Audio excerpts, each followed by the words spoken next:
listening inside. Not frozen in time, but waiting. Waiting for language that was never spoken. When you speak gently to yourself now, you're not just helping present you cope. You're repairing memory. You're rewriting neural pathways that once formed in fear. Every kind word you whisper inward is a note to the child you were. I see you. You're safe now. You matter. Your healing reaches backwards. It ripples into the moments you never got to feel held. So when you speak today, speak as if they're still listening, because they are. And with every word, you become the protector you once needed. There's a reason it feels heavy. You weren't just handed your own wounds, you're carrying generations. But you are also the one who dares to end the cycle, to pause, to reflect, to do differently. That takes courage, and exhaustion, and incredible grace. You don't need to heal everything alone, but you do need to recognize that your small steps matter. Every time you pause instead of yelling, every time you speak what was once unspeakable, every time you set a boundary with trembling hands, you're breaking chains. You may not see the full impact in your lifetime, but those who come after you will walk lighter because you chose to turn inward and say, "This ends with me." That makes you a healer, a warrior, a legacy in motion. And if your voice shakes, say it anyway. If your heart races, take the step anyway. You are the pattern breaker, and that matters more than you know. And if you're curious how control plays into this cycle breaking, Jean-Paul Lemaitre will meet you at 7 a.m. He has a way of making logic feel like freedom. Let's start here with something you've probably asked yourself 100 times. Why do I react like that? Why does a small comment spiral you into self-doubt? Why does a certain tone make your chest tighten? Why do you freeze, fawn, or flare up when something doesn't feel safe? You're not broken. You're wired. And that wiring was built in environments where you had to adapt just to survive. Every reaction you've ever had, every shutdown, every outburst, every over-explaining moment was once your brain trying to keep you safe. It's called a trauma-informed response. And it's not about drama. It's about protection. You may not need those same defenses anymore, but your nervous system doesn't know that yet. Our goal? To start retraining that system with safety, repetition, and truth. You're not too old to rewire. Neuroplasticity is real. Your healing isn't just spiritual, it's biological. We'll unpack more of that in the next segment, but for now, just breathe. You're not crazy. You're conditioned, and that can change. Here's the thing about the brain. It's got one job: keep you alive. And it takes that job seriously. Inside your brain is a tiny structure called the amygdala. Think of it as your personal smoke detector. Its job? Scan for danger 24/7.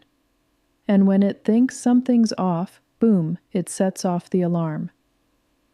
Your heart races. Your muscles tense. Your thinking brain shuts down. Sound familiar? That's not overreacting. That's a system doing what it was designed to do. But when you've lived through trauma, especially ongoing emotional trauma, your alarm system becomes hypersensitive. Suddenly, a raised voice, a silence, even a glance can trigger a full body reaction. This isn't weakness, it's biology. And the good news is, biology can be rewired. Through breathwork, grounding, therapy, and repetition, we can teach the brain what safety actually feels like again. And once it knows safety, it stops ringing false alarms. So no, you're not too sensitive, you're just healing. And that's powerful. Let's talk about where it all began, not to dwell in the past, but to understand the blueprint. Our childhood isn't just a memory lane. It's where our emotional patterns were downloaded. Think of your earliest caregivers as the programmers. Every time you were comforted, ignored, shamed, or praised, your brain took notes. If love was unpredictable, you may have learned to perform for approval. If anger filled the room often, you might have become a peacemaker to avoid conflict. These weren't conscious choices. They were survival codes. And the hardest part?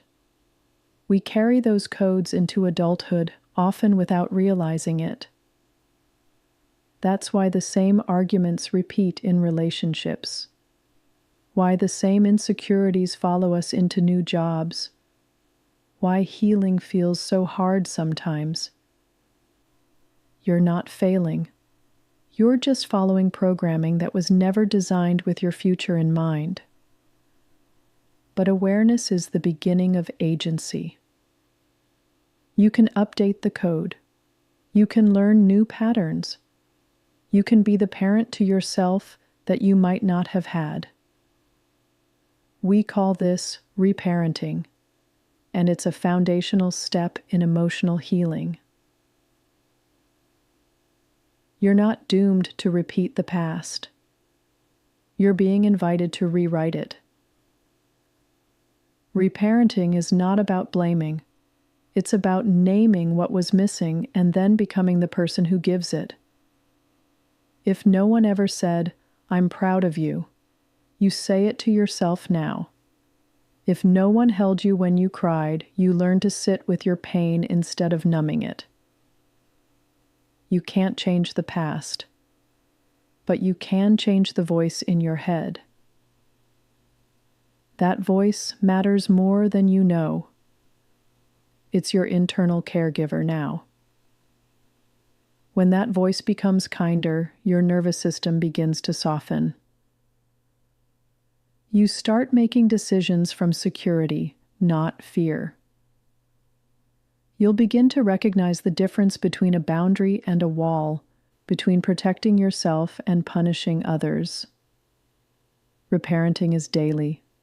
It's in the way you talk to yourself after a mistake, in how you let yourself rest, in the compassion you extend when the old patterns try to resurface. There's no deadline, no report card, just a quiet, steady rebuilding of safety and worth. You are not your upbringing. You are your unfolding, and you're allowed to evolve. It's meet someone who's been with you for a long time, your inner critic. You know the voice, the one that says you're not doing enough. That wasn't good enough. Why can't you be more like them? Here's what I want you to know. That voice didn't come out of nowhere. It was built. It might sound like a parent, a teacher, a bully, or even society itself. It learned that criticism could keep you in line. That self-judgment would make you strive harder. Stay safer, avoid rejection. But what helped you survive might now be what's keeping you stuck. Your inner critic isn't evil. It's afraid. And fear often dresses up as perfectionism, control, comparison, or shame. What does it fear? disapproval, failure, abandonment, being unlovable. But you're not a child anymore. You're not powerless. And the truth is, growth doesn't happen through harshness. It happens through compassion. So instead of silencing your inner critic, get curious about it. Ask it what it's afraid of. Listen without judgment. That's how healing begins, by turning conflict into conversation. Now let's talk about what comes next, because once you recognize the inner critic, you need a new voice to guide you. This is where the inner nurturer comes in, a voice that's not permissive or passive, but protective and kind. The inner nurturer says, "It's okay to rest. You did your best with what you had. You are still worthy, even when you struggle." When you replace the critic with the nurturer, you create a new emotional home, one built not on fear, but on safety. This isn't about delusion or toxic positivity. It's about truth. Because the truth is, you're trying. You're growing.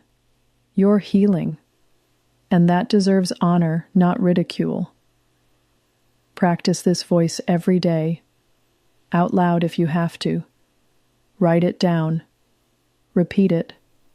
Make it louder than the critic. You are not the voice that wounds. You are the one who chooses which voice gets to stay. Let's talk about emotions. Not as problems to fix, but as messengers to listen to. Each emotion has a purpose.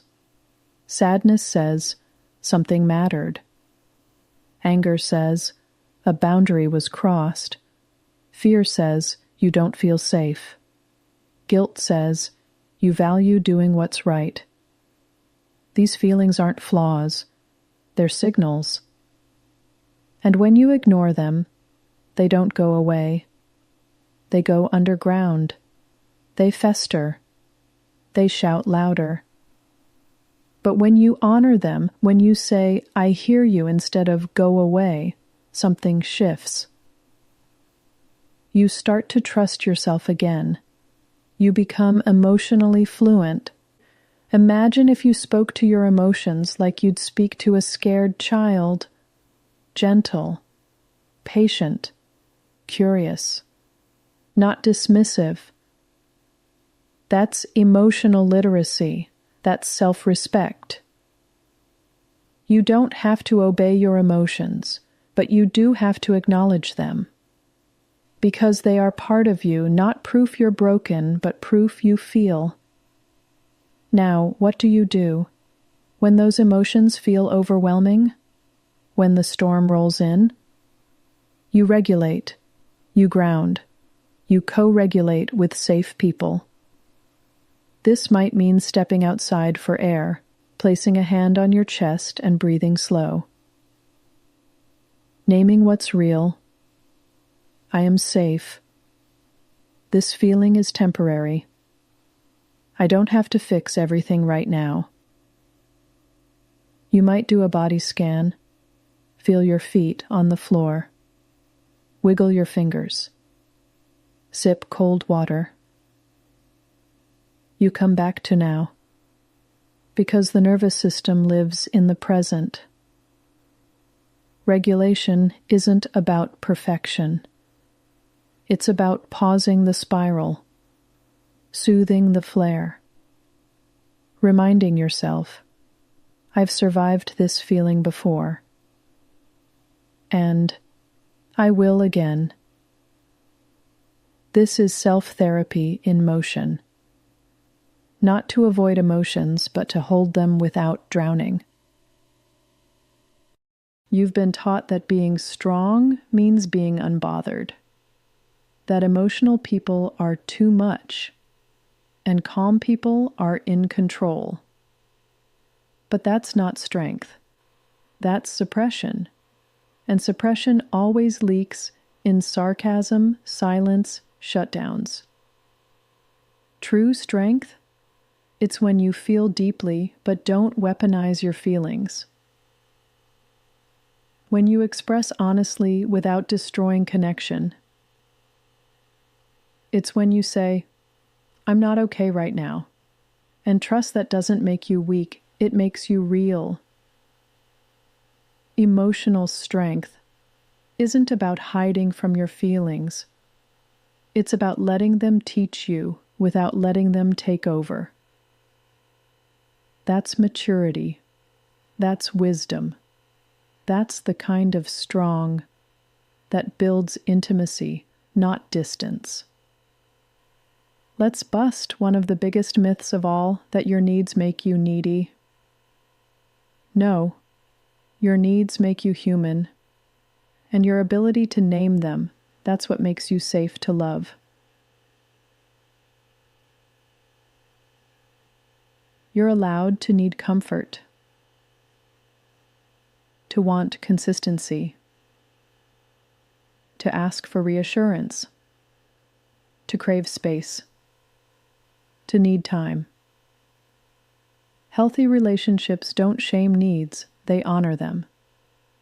They negotiate, adapt, and communicate. When you were younger, maybe your needs were ignored. Maybe you learned to shrink them down to keep peace. But now you get to reclaim them. You get to ask, what do I need to feel safe? What helps me stay present?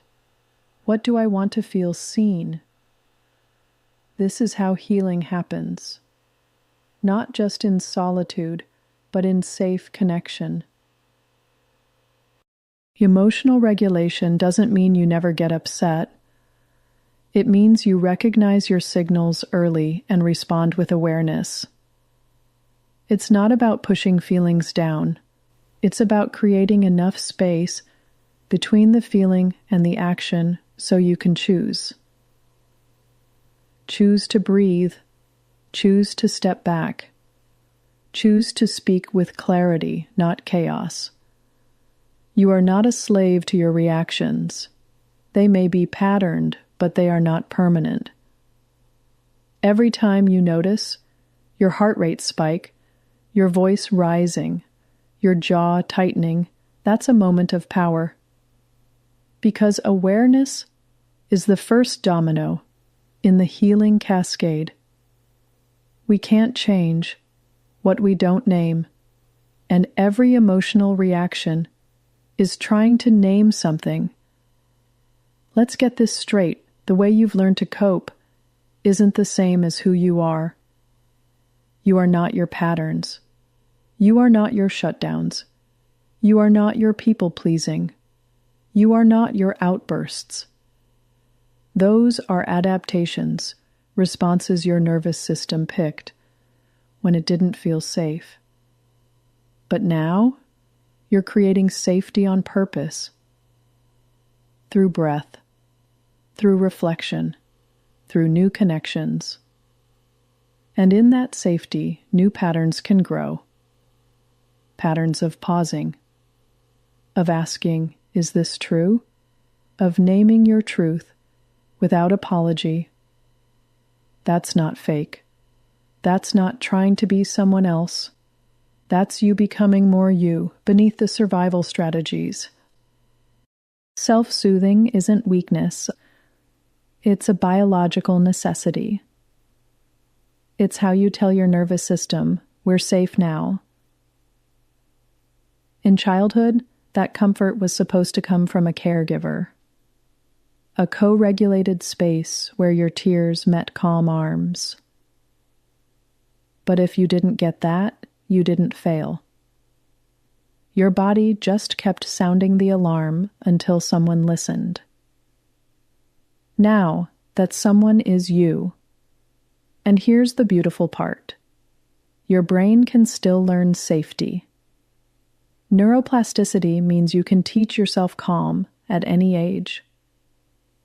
Through breath, through grounding touch, through reminders that you're not alone, through kind words to yourself instead of harsh silence. This is how self-trust begins, not by never getting triggered, but by knowing how to return to yourself when you do. When you've spent years numbing or avoiding emotions, the return to feeling can feel like drowning.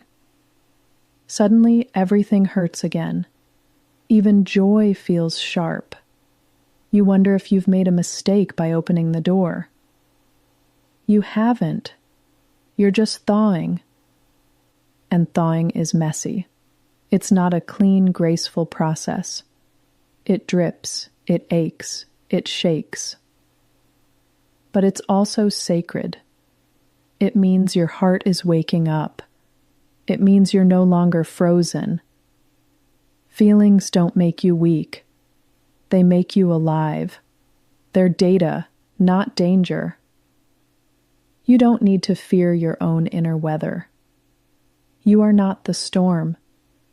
You are the sky learning to hold it. Healing isn't erasing the past. It's learning how to carry it differently. It's not about pretending it didn't happen. It's about understanding how it shaped you and choosing what gets to stay.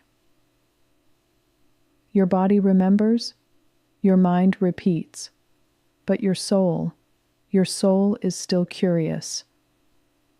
Every time you choose curiosity over judgment, you create space for healing.